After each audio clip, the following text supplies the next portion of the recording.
2025년 11월 11일 무슨 날입니까? 빼빼로 데이기도 하고요. 뭐 다들 빼빼로 많이 드셨나 모르겠는데 농민의 날 해서 가래떡 먹는 날이기도 하죠. 그리고 우리의 깐부 할배 오영수 배우가 무죄를 선고받은 날입니다. 그래서 오늘은 우리 깐부 할배께서 어떻게 고발을 당하였고 그리고 어떻게 무죄가 떴는지 함께 알아보도록 하겠습니다. 가시죠.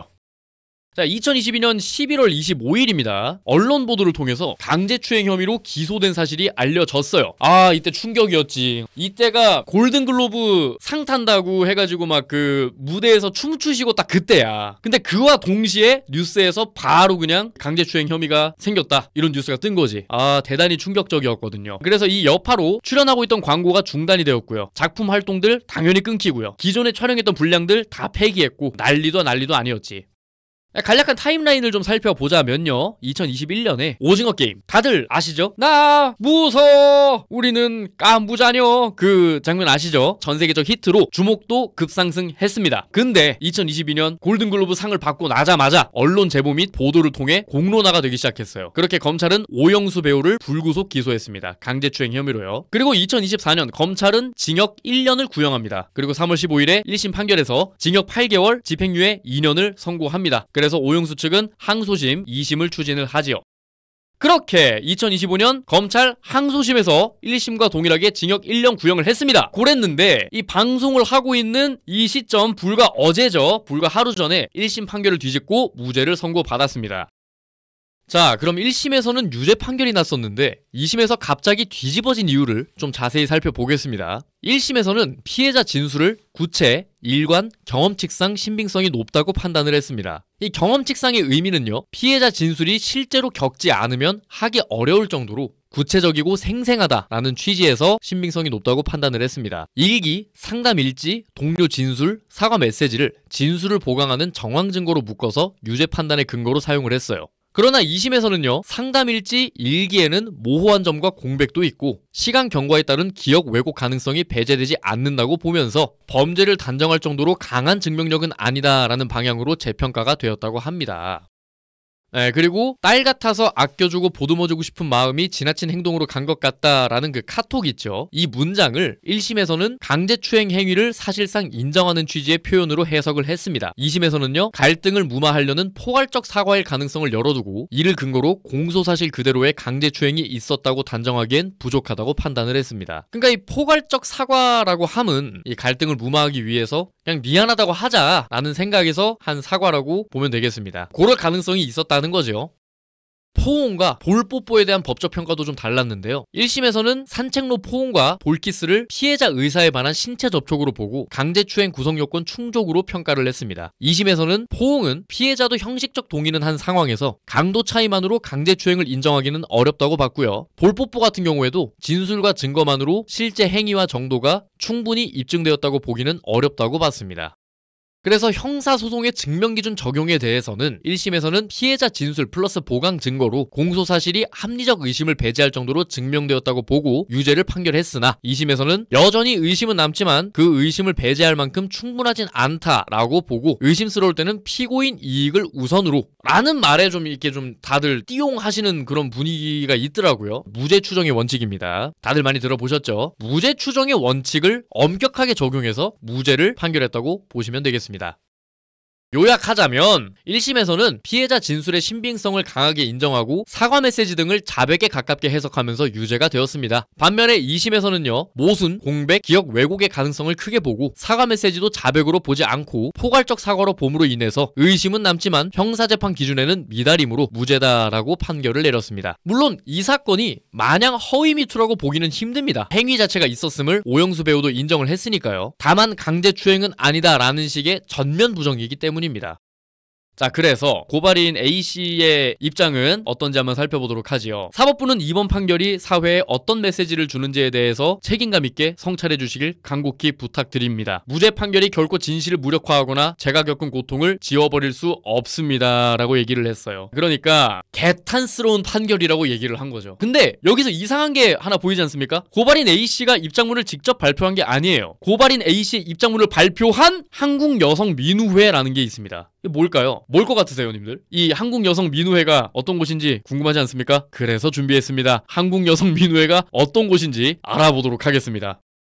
1987년에 설립된 여성인권운동 NGO이고요. 그러니까 시민단체죠. 비영리 시민단체고요. 국고지원금은 매우 미미하고요. 사실상 후원금만으로 운영되고 있습니다. 한국여성민우회는 고발인 A씨의 대리인이라기보다는 공론화를 담당하는 그런 역할이라고 보는 게 맞아요. 자, 우리가 여기서 눈여겨봐야 될 부분은 한국여성민우회가 언제 개입을 했는가, 이 사건에 대해서 언제 개입을 했는가, 그 시점에 대해서 눈여겨봐야 됩니다.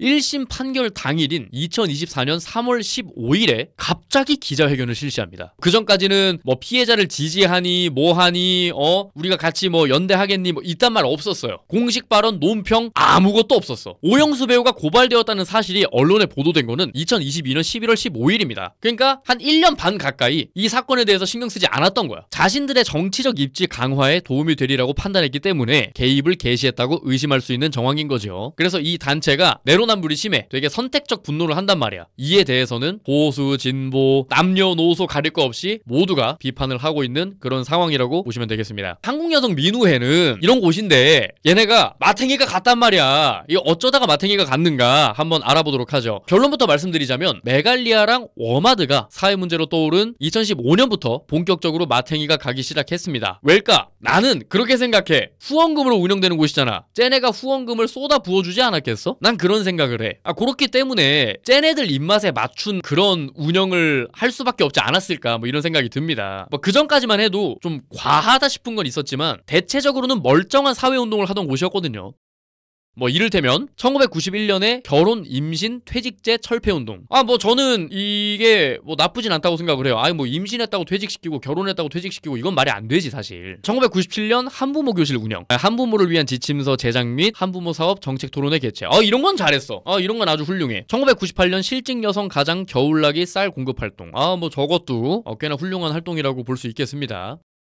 2002년에는 생리대 업다운 캠페인이라고 해서 일회용 월경대 부가가치세 면제 캠페인 해가지고 생리대를 조금 더 저렴하게 구매할 수 있는 그런 캠페인을 열었고요. 2012년에는 식당 노동자의 인권적 노동 환경을 만들기 위한 조례 재개정 활동을 했습니다. 식당에서 일하시고 계시는 이모님들을 좀 타겟팅해서 좋은 노동 환경을 만들기 위한 그런 활동을 한 것 같고요. 2014년에는 르노 삼성자동차 성희롱 피해자 불이익 조치를 통해 대안을 모색하는 토론회를 개최하기도 했습니다. 여기까지 괜찮아요. 조금 과하다 싶은 부분들이 있는데 나쁘지 않아. 그렇잖아. 여성으로 한정되어서 그렇지 사회적 약자들을 돕기 위한 그런 활동들을 굉장히 많이 한 곳이란 말이야. 이 정도면 시민단체니까 그럴 수 있다고 생각을 하는데 2015년부터입니다. 메갈리아와 워마드가 활개치기 시작했던 그 시점부터입니다. 페미니즘이란 단어를 마구잡이로 들이밀기 시작해요. 이 시점부터 사회적 약자 구제 활동은 없어져 갔고요. 현재는 여성 우월주의 사상 전파 중심으로 활동을 하고 있습니다. 자, 다음 장 넘어가기 전에 여러분들 속 한번 비우고 오시고요. 뭐 먹으면서 보고 있으면 숟가락 내려놓고 웬만하면 소화제 추천드리고요. 가보도록 하겠습니다.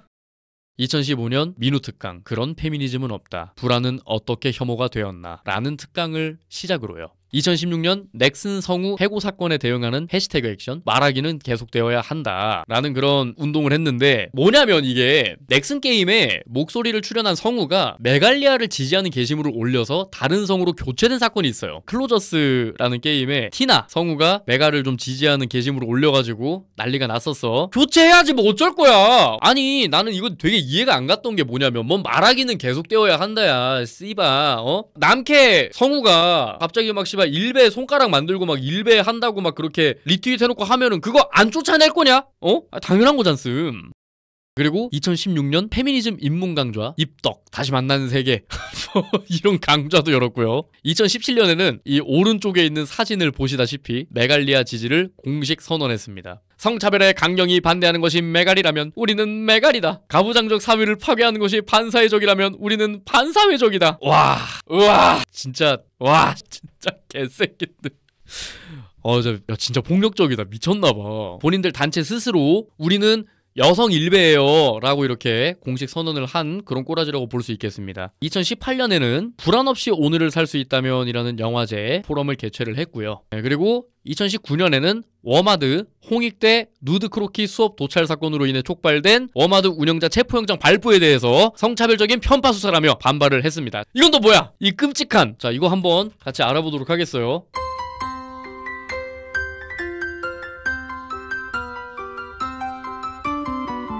이 체포영장이 발부됐던 이유가 뭐냐면 워마드 운영자가 이 사진을 올린 이 가해자의 어떤 신상을 제공하지도 않았고 범인을 숨겨줬고 그리고 사진을 지움으로 인해서 증거인멸 행위로 인해서 체포영장이 발부됐던 거거든요. 요런 일이 있었고 또 이제 2021년 민우 특강이라고 해서 서로의 온기를 잇는 페미니즘, 나와 지구를 잇는 페미니즘, 페미니즘이 나와 지구를 이어준다고? 다널드야? 뭐야? 뭐 다 이어주네.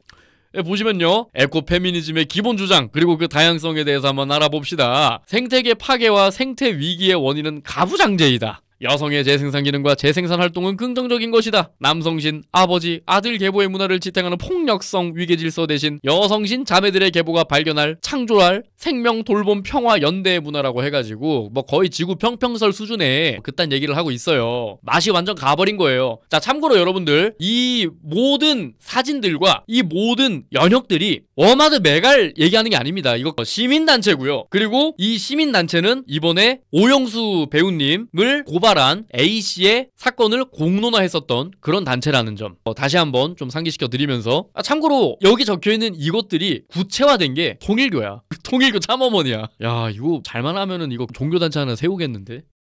그리고 이제 2023년 같은 경우에는 나는 신이다를 가지고 걸고 넘어졌어요. 재현의 윤리와 저널리즘을 고민하다라는 그런 주제로.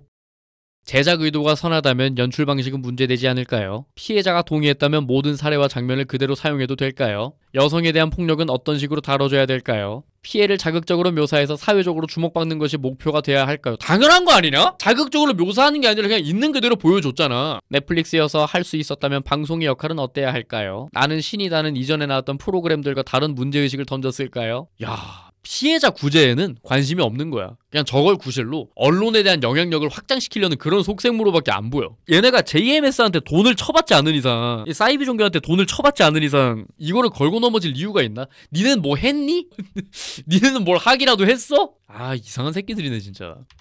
그리고 2023년 스튜디오 뿌리에 대한 지지 기자회견 공동 개최를 했습니다. 은근슬쩍 스리슬쩍 다들 아실 겁니다. 요거 되게 유명하죠. 넥슨은 일부 유저의 집단적 착각에 굴복한 집게손 억지 논란을 멈춰라, 게임 문화 속 페미니즘 혐오 몰이를 규탄한다, 뭐 이딴 식으로 이렇게 지지 기자회견을 했는데 좀 문제 많았죠. 실제로 그렇게 해가지고 문제가 불거져서 넥슨 측에서 손절을 했고, 뿌리는 다들 아실 거니까 정말 대단하신 분들입니다.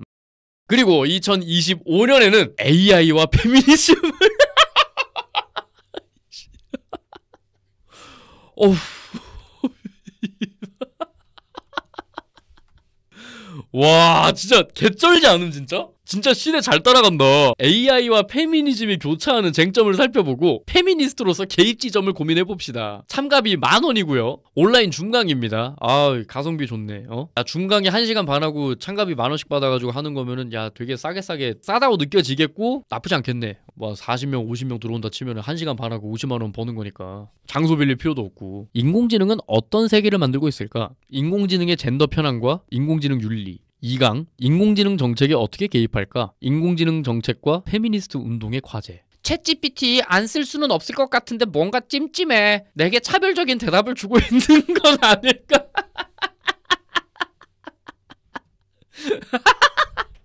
우와, 씨, 야, 우와. 많은 이들이 AI를 쓰고 있는 지금 우리에게 어떤 책임이 있을까? 와, 근데 진짜 개쩐다. 그럼 쓰지 마. 야, 재미나 있으면 되잖아. 뭐 글록도 있고 되게 많잖아. 와, AI가 차별을. 참고로 챗GPT는 사용자에게 맞춰가지고 대답을 주기 때문에 쟤네가 이제 열심히 그 학습을 시켜 놓으면은 그 챗GPT를 페미로 만들 수 있단 말이야. 그럼에도 불구하고 본인들이 원하는 답이 나오지 않는다라는 건 뭐랄까, AI도 알고 있는 당연한 사실에 불편한 게 아닐까? 라는 그런 생각을 좀 해봅니다. 인공지능 활용해서 어떻게도 안전한 기준을 세울 수 있을까? 뭐 그렇지. 뭐 그렇게 생각할 수 있지. AI 3대 강국 도약을 내세우며 정부는 577번이나 AI를 언급했는데, 한국 사회에서 AI에 관한 사회적 논의가 기술과 산업 발전에 치우쳐 성평등과 민주주의 측면에서는 충분히 이루어지지 못하고 있다. 이 강의에서는 AI가 일으키는 성차별과 혐오. 와, 얘네 진짜 빡대가리. 죄송합니다. 이게 이런 말을 하면 안 되나? 이런 말을 하면 안 되나? 근데 한 번만 좀 할게요. 진짜 얘네 진짜 빡대가리네 진짜. 기술 매개 성폭력 문제의 실태는 뭐야? 진짜 개빡추 새끼들이네 이거. 자, 앞선 이런 활동들을 봤을 때 과연 한국여성민우회는 진정성 있는 시민단체일까요? 이목이 집중되는 곳에서는 멀쩡한 척 활동을 하고 있습니다. 하지만 이목이 집중되지 않는 곳에서는 페미니즘 만능설을 퍼뜨리는 프로파간다 행위를 하고 있어요. 이런 표리부동한 행태는 진정성에 의심을 하게 만듭니다. 아까 보셨다시피 무슨 뭐 페미니즘으로 지구를 지켜요, 지구와 함께 연대해요, 에코페미니즘 이러고 있고 AI가 뭐 여혐 발언을 쏟아내고 장난하냐고.